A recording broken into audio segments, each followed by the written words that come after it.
Heyo, what's up guys? Welcome to today's video. Today we are gonna talk about my master tier build. I, as of right now, have a 70+% win rate with this build in D1 and Masters only. And I'm basically gonna show you the build and tell you guys about it, why it's so good, and how to play around it. And yeah, that's pretty much it. So, right now, we are looking at my op.gg, my master tier account. And I'm basically gonna show you all the Kha Zix games where I've been playing with this build. So, if we go here, then I have been playing up until from this game. From this game, and then upwards. So, since then, I've basically won, I think it's 18-7 with this build. So, if we just reload till here. Let's see. It's from this game. So, it's 1 loss, 1, 2, 3 wins, 3-2, 4-2, 4-3, 5-3. Wait. As you can see, recently I have a 76% win rate. Where we go, if we go and load another more games, I have a 71% win rate and average 3 KDA. So keep in mind that the games that I have been losing, I have not been solo losing those games. So we could have potentially won, but as a team we basically lost. So the win rate could have been higher, and I could have been performing slightly better too. But yeah. The build is pretty much like this. You start with jungle item, preferably always red smite.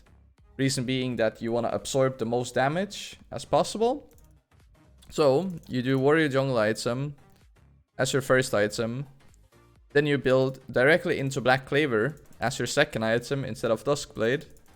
And then, depending on what the enemy team consists of, if they consist of mainly AP damage or their carries, at the moment, like the ones with the most kills, is AP. Then you want to build Hexdrinker, which you can then either wait with upgrading into Ma or immediately upgrade it into. Preferably, for the most part, I think that only like keeping Hexdrinker is a good idea, and then going into potential Spirit Visage or Deadman's Plate or even more tankiness is pretty good.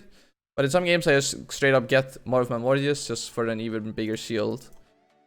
If they don't have mainly AP damage, and they mainly have either mixed damage or AD, then you want to go for Steraks gage as the third item. So as you see here, I am basically buying red smite jungle item into a black cleaver into Steraks gage.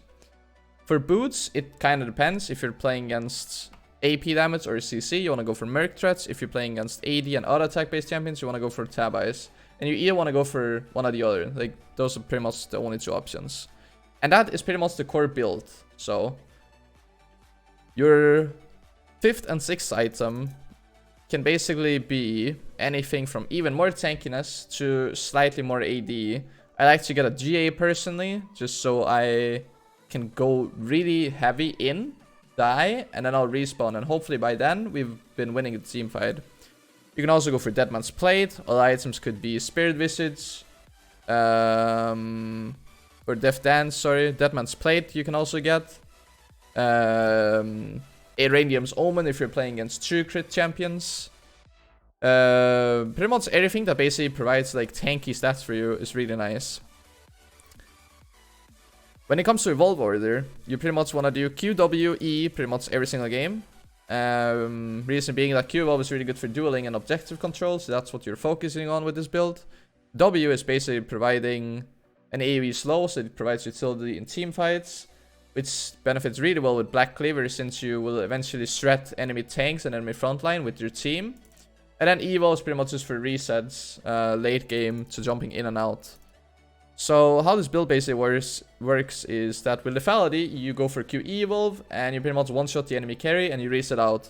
Here, it doesn't really work like that. You don't really one-shot people, but you're chunking them over time. So you basically, your combo will either be your ulti in, to get the invis and the movement speed. Then you walk up to someone, you auto attack them, you Q them, and then you press W.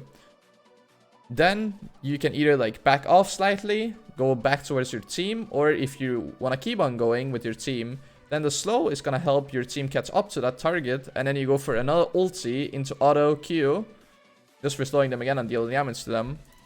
And hopefully by then you would start shredding the first tank or whatever target you're going for. If you for some reason get CC'd, which you might end up doing since you're jumping into potentially 5 members as the first target, then it's all good, because you're basically playing a tank. So you have Red Smite that you can use for reducing 20% damage. Then you have Black Cleaver, which gives you more health. Then you either have Hexdrinker, which will provide a magic damage shield and reduce the AP damage, or you'll have Steraks Gage, which gives you a huge shield once you're about to get under like a certain percent HP. So once you're low, you get a huge shield to tank, and then hopefully you'll survive, and your team will hopefully be in the fight and be joining you and win the fight that way. So you can basically be the engager for your team, since you have an AoE slow that slows for up to 90% if people are isolated. Otherwise it's just 80, but that's still a huge slow.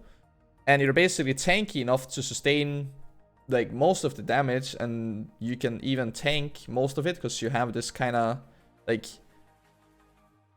defensive stats that you get from items. And you actually still have a decent amount of damage even on tanks, because you're doing Q evolve and you have Black Cleaver, so eventually over time you'll shred them. If you're going for a carry, you won't one-shot them, but you'll chunk them for like anything between like 50 to 80% HP, depending on how fed you are and how many defensive items they have. And then you basically like repeat your ulti auto Q combo, and then by then you will kill them, pretty much. So this is pretty much how the build works and how I've been playing with it. The runes is pretty much just Electrocute, Sudden Impact, Eyeball Collection, Ravenous Hunter. And then you go into the sorcery tree. If you're playing against AP, you can go for Nullifying Orb and Gathering Storm. Otherwise, the normal rune page will look like this, with absolute focus on Gathering Storm. But if you don't fight too much in early game, which I have a game here, where I basically didn't have the best lanes to gank, so I was basically not looking for too many ganks, I was not looking for too many 1v1 fights against the enemy jungler, I'm mainly just power farming and objective controlling. Then you want to go for Inspiration secondary, which is Futures Market with Cosmic Insight. So that's pretty much that. So as you can see, overall I have a 75% win rate the past 20 Kha Zix games with a 2.51 KDA, and if we do even more games, it's slightly below 70% win rate, but it is also with some games where I didn't use the build. So I basically started here using the build, and I had a small losing streak here with Kha Zix of 2, which was kind of bad games. So everything from this game and above is pretty much 70+% win rate. Everything beneath these games are the old lethality build, as you can see, but I don't run this build anymore. If I had to suggest, I think this build works better in high elo than in low elo. Reason being that in low elo, people don't really respect Kha Zix isolation damage, so you can punish people really hard by going lethality and one-shotting people for not respecting isolation damage. Whereas in high elo, people are aware of how Kha Zix isolation damage works, so they'll either group with the wave, they will group with the teammates, so you don't have the isolation damage. So going for full lethality Kha Zix is just not as effective as this one. This one is also more team reliant, so you're basically setting up for your team and providing utility for your team to do more work, rather than yourself going in one-shooting someone and carrying the fight yourself. So I think in lower elo, basically anything below like mid-diamond, like diamond 3, diamond 2, I think that lethality will work just fine and even better than this one. But once you are above diamond 2, people slowly like become better at positioning and like not give you this free isolation damage that will give you double damage on Q. So then by then I would probably be using this current build that I'm using here. You can try to go for this build in lower elos. I have tried it on a diamond 3 account where I won. I played 1 game with it, 2 games maybe. No, I played 1 game, which is this one. Went 10, 1 and 8. And it was actually working pretty decent. I did a decent amount of damage. I was the MVP of the game. I did 15k damage, and for the most part, as like with this build, you basically do like top 2, top 3, sometimes even the most damage on your team, while also being either the tankiest, or the guy who tanked the most, or the second tankiest, depending on what top laner you have. So that's why I'm using this build, and that's why it's pretty much working for me right now. So feel free to test it out, and let me know how your games go. So thanks so much for watching today's video, and I will hopefully see you guys either in my next YouTube video or on my next live stream over at twitch.tv/Kha_Zix. See you guys.